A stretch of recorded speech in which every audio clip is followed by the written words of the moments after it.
बच्चों, आज हम पढ़ेंगे पाठ नंबर 19 श्रुतिसम भिन्नार्थक शब्द यानी भिन्न भिन्न अर्थ वाले शब्द।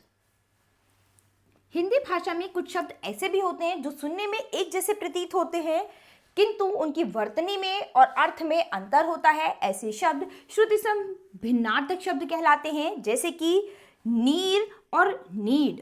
तो नीर और नीड सुनने में लगभग सेम से लग रहे हैं, समान लग रहे हैं, जबकि दोनों अलग अलग हैं और दोनों का अर्थ भी अलग अलग है।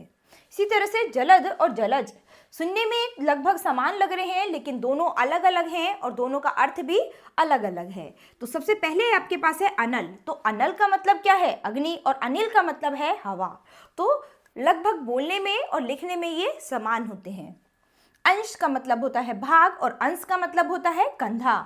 ऐसे ही अवधि एक भाषा है और अवधि निश्चित समय।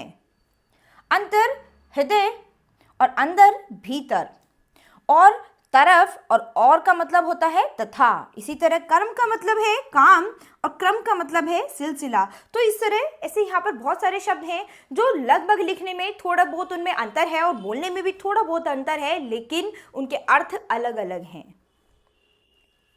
तो यहाँ पर भी ऐसे ही बहु है, बहु का मतलब बहुत और बहु का मतलब वधु, यानी बोलने में लगभग समान है।